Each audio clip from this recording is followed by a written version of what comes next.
Hey guys, and we've got some more AVGN adventures for you. This time it's ASSimilation. And we're playing on normal, because playing on old school is bullshit. Man, so. that difficulty list is so anatomically incorrect. It's not the balls that get hard. Well, when you're about to climax, maybe. John? No, that's not how it What if works. you're super? Well, what if you're super cold? That's not how it works either. Alright, I will okay, write a thesis on this. What's the story here? The nerd got drunk and had a fever dream? Sure, that, or, like, again, the plot isn't really important in this kind of game, but Oh, basically hey, a look. giant laser... We get to see an 8-bit recreation of the nerd's 8-bit game collection. So, yeah, this is the Japan-themed world, which It has... is so damn bright. Asia Land. Also, one thing, I love the power-ups a lot more in this game, because the keg, which just refills your health, is just useful. But also, I love that the bombs are F-bombs. Because they have a little... and they hurt. Like, Yeah. they really hurt. And you know what? Even the steel balls from the first game are a little more useful this time, because instead of just being one and done, they bounce. Yeah, they bounce. Like, all over the room. So you could, like, throw all of them at once and kill, like, an enemy.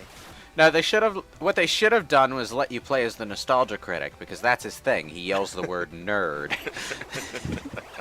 Well, one annoying thing about extra lives in this game, though, is that after each level, you're always reset to 20, even if you have more than 20. Oh, yeah, that's kind of like if you die in Streets of Rage when you have extra special attacks charges, and you just get set back to 1. Yeah. Get back in line like the rest of them. Yeah, good sense of humor, this game. I'll go on and say that I think this game is much better than the first one. Where's your review, John? I was working on it, actually. It's a small video, but I was going to do a quick follow-up to this, but I can blow my load right now.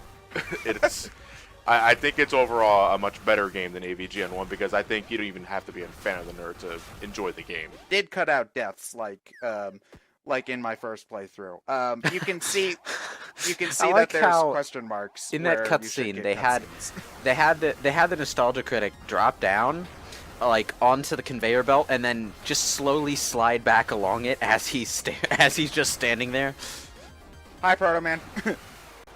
Yeah, that's what the Critic fights amount to. They're Proto Man. Yeah, basic. Pretty much. What He all jumps. they are. He jumps around just He shooting. goes left and right and jumps like a doll, only occasionally shooting, which with bullets that you can destroy with your own gun. Jay Lee Tanuki. Is this like a reference to something specific in a nerd video I missed? Because I've been bad for a couple of Well, months. a Tanuki is supposed to have really huge balls. Yeah, I know that part, so it makes Animal Crossing a little bit more awkward when you... Everybody knows Tanuki has large nuts. Oh, you tried to kill Totoro there. Which makes the Tanuki suit... It makes the Tanuki suit in Mario 3 inaccurate. Oh, Ryan, it's not Totoro, it's Scrotoro. Nope. You see, it was actually Ow. embarrassing dying there because this level was one of the only levels on my first run, aside from the tutorial level that I perfected on my first try. So, that was a little bit shameful. There. That I is what we call the apologize. recording curse. Yeah. Yeah, basically. Everybody goes through it. I love that line. Scrotoro has been defeated. That guy was a dick. Generally speaking, the writing is funnier. I think because it does rely less on references. So that's Hungry pretty impressive. Hippos. I used to play that. Yeah, honestly, it's kind of a bullshit game because it feels more like luck. It is 90% luck. of the Well, time. it is Pure, luck. it is pure luck. It's generally a better system. Caught in the crossfire. That's a board game. Crossfire. It's what this entire level is based off of. So I've been bad about catching up with board games, but is he actually a psycho killer? Yeah. Yeah. Okay. So Yeah, he is. It wasn't the dream phone after No, all. it's because like nobody likes board games. Nobody wants to play with him. But the dream phone killed everyone, though. It was. Oh man. Ish. Yeah, I think of Tropical Freeze when I think of Donkey Kong Country, and that was fairly interactive. That minecart sequence. Annoying as fuck too, because you had to get the letters on the way. And it Somebody will doesn't like betide Hot you Wheels. if you. I think there was one letter in a minecart sequence in that game where it was right before a checkpoint. So if you missed it, you hit the checkpoint, and it wasn't a case of just suiciding anymore. What happened? It's okay. So I've actually had this glitch happen to me a number of times. It has something to do with getting off of the minecart and pressing the switch. Like it'll slide you back, and I've never actually had it kill me before. So, yeah, that was. I thought you just triggered like a super secret cutscene that I had no idea that existed. It has Something like that, yeah. It has something to do with the game programming, switching you from being on the cart to being off the car. Why the fuck are there nautical mines in a sewer? I think this game does better than the first game is it captures the nerd's voice a little bit better, because the nerd isn't just all about, saying like fuck farts and things like that. Like the what are these people eating is a very nerd thing to say. So Oh, there's a little reference here. I'm pretty sure Ted's gonna show it off. well, you have Yeah, to show you it can- off in order to beat the game. You know what though? I did jump over the gap, and then he triggered. It triggered the dialogue anyway. Oh. So I, curiosity's sake, went back and checked it out. It's like, oh yeah, I can just walk over. Here's the the gap. thing, I saw it, and since I knew that this was a TMNT parody, I knew that it was something that you were supposed to walk over.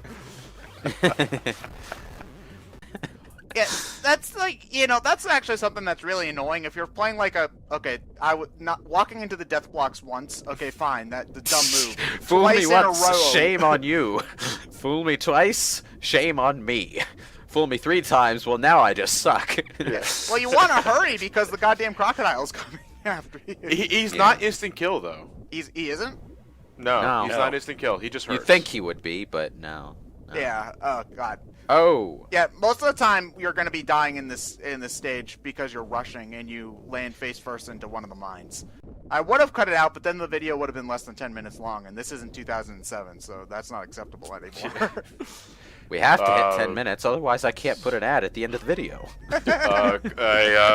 Copyright strike, right? Yeah, right. copyright strike. Right. You see, we might have lost like a month of our time, but we did get an excuse that will last forever.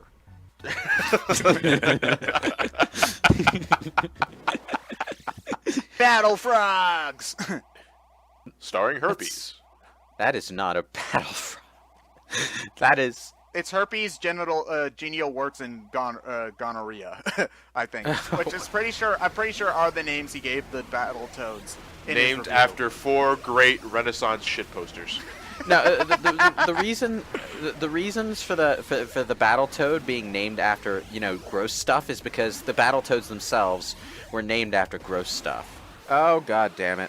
First off, it's in black and white, so you can barely see what the hell you're doing. And also, I don't think the level design is nearly as good in this level. Well, here's the thing: it's in black and white, so the distinct color that death blocks have, there is none. So- Nerd of Steel. Yeah. Oh, the Man of Steel is more like... Yeah, that's what I think of that movie. It's funny, because... Yeah. Well, to some people, people do say it shits all over the Superman mythos. So Yeah. The chainsaw guys are really annoying because if you touch their chainsaw, it's instant death. But just the chainsaw, if you touch like their head, you only take damage. But the chainsaw does have a skull on it, so it makes sense, I guess. Well, getting hit by a chainsaw would probably just kill you. True. Also, I should not have survived that, but whatever. So yeah, I did end up getting a perfect run here, but that is totally not how it happened. I probably died like a good 10-15 times on this level in my first 2 tries, so... yeah. Also, I don't know why I went up there to begin with. Yeah. It also makes some of the Critic fights a little bit easier because there are platforms that he generally can't get you on, but it's not necessary by any means. Don't mess with old stuff, guys. Okay, that joke was worth having to play these levels in black and white. You walk here, you keep on walking, and then there's that random thwomp there which you cannot see before it comes to get you. Not to mention that there's death blocks right immediately after that. So when you die and you think, oh, I'll just run fast and not get hit by that thwomp, then you run straight into the death blocks instead. It's just straight up bad. It reminds me of bad Mario Maker levels, actually. You kind of sound like a less sweary version of the nerd when you're talking about this stuff right now. It's frustrating because up until this point, the game, because this was the last world I played, and up until this point, I was having a grand old time. The game was, okay, dude, pick a game. Make up your mind. Dude, Duncan Brownies, make up your mind, bud. Michael Jordan really can't pick what game he wants to play today. He's playing the Tomb Raider reboot. I know that because for some reason they renamed the original one on Steam Tomb Raider Roman numeral 1. Also, okay, now this is what's really frustrating. I didn't mean to press the switch there. I jumped up past the graphic and it locked me on that because the last nerd level is past it. So what's going on here is I'm speeding up because just on my frustrated rampage to get to the last nerd letter, I ended up somehow finagling my way into a perfect run. So... You know, there are some games that are actually easier when you just decide to fuck it all and just run past everything. That version of Dracula, he only has 2 forms if you play the game on, I think, any difficulty other than hard. But if you play the game on hard mode, you get his 3rd form, which is bullshit. It's almost like it's hard or something. No, but that form itself is bullshit. Like, getting there is not a problem. It's just, ugh. Yeah, so this is I think the funniest joke in the game. This got me to actually laugh out loud when I was playing it. Fucking zombie, ghost, vampire, knight, werewolf, we're done. So yeah, the nerd just tells off the boss and he leaves. Yeah. Asshole. Which is something I wish you could do to all the bosses, but you know, whatever. And look, he's polite enough to leave the sex force piece. He's a decent guy, that Sir Werepire, vampire, ghost. So, okay, we already know that the Triforce has wisdom, courage, and power, but what are the different sex forces? What are they? Assness, fuckness, shitness, dickness, bitchness, and good housekeeping. Dickish. Yeah, good housekeeping. When Lewis last part said that Ted reminded him of the AVGN with like less of the language. If Ted was like a PG it's ET. nerd, It's ET. if Ted was like if Ted was like a PG nerd, and you couldn't call the game ASSimilation, like what would you call it? Probably just assimilation. Butt mongrel. Well, the thing about the word assimilation is it's actually spelled that way. So, so you can say it either way. Yeah, nothing's getting assimilated though. That subtitle was picked just so that it could be ASSimilation. So Yeah. yeah. Also, I'm fucking up severely here because here's the thing.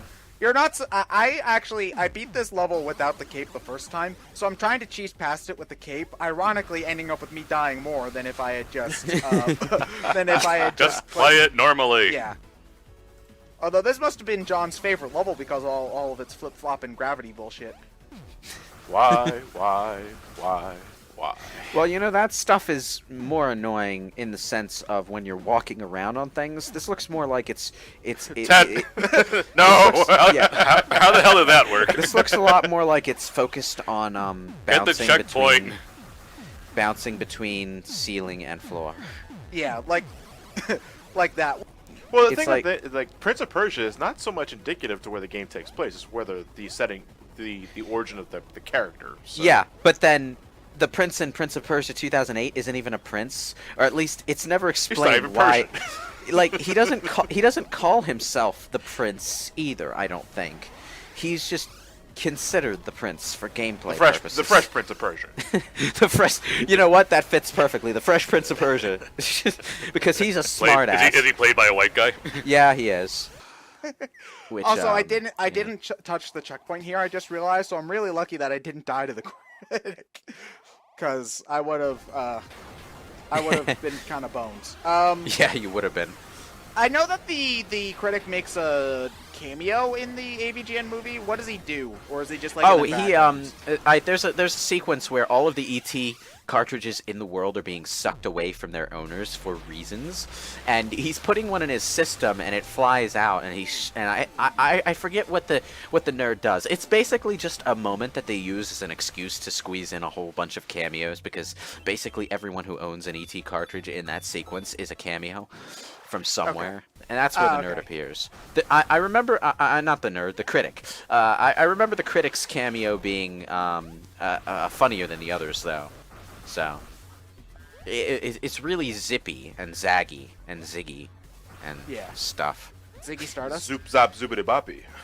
He gets his arm blown off and then claims it's a flesh wound. Yeah, no, his fucking arm.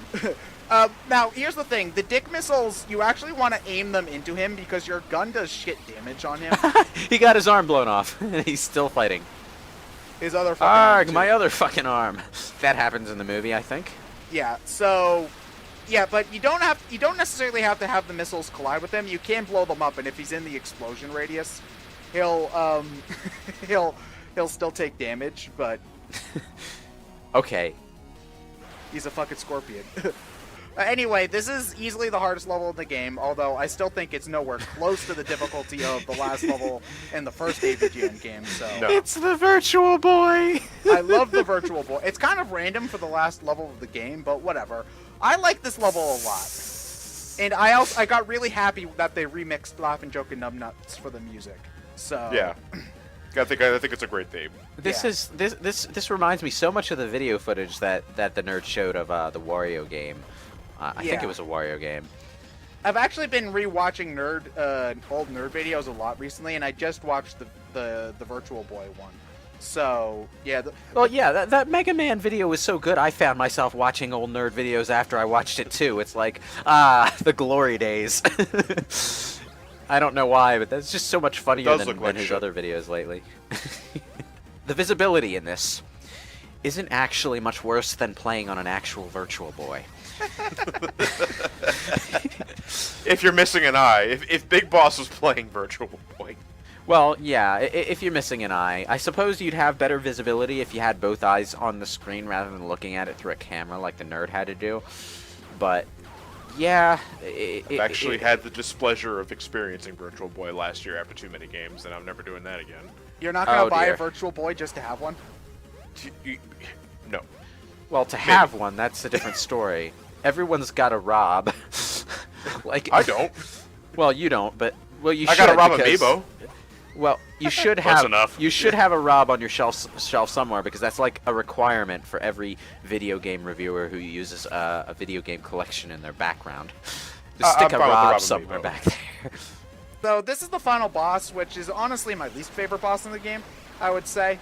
This is the monster from the AVGN movie. I forget what it's called. It's like Death Mole lost to Sticks or something. Yeah, something like that. Nixiel Spitlick. And I'm not even going to try to explain what this thing is in the AVGN mythos, because I don't remember it.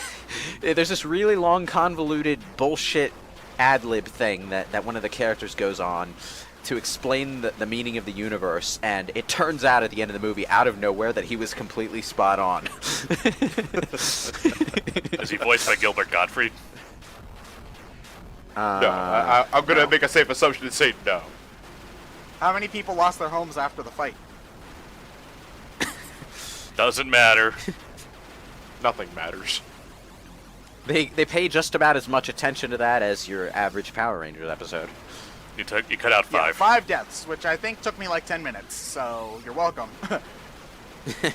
After like the 8th death. No, I died like 3 times, so we would actually have time to talk about the final boss. I love that line, though. The day was no longer a shitload of fuck. That's just my favorite nerdism, is a shitload of fuck, so... I wonder, actually, if there's a bad ending if you beat the boss without having all your shit back. Yeah, there is. There is? Oh, what does it say? Because I beat this game without the Swearing Scout, the Super Scope, the Cape, I think that's about it. He just tells you, go back and get all my shit. Yeah, so that's AVGN Adventures 2. Generally, I think it's a better game than the first one. It's not perfect by any stretch, and I kind of would prefer that it had slightly... That's from the movie. Okay.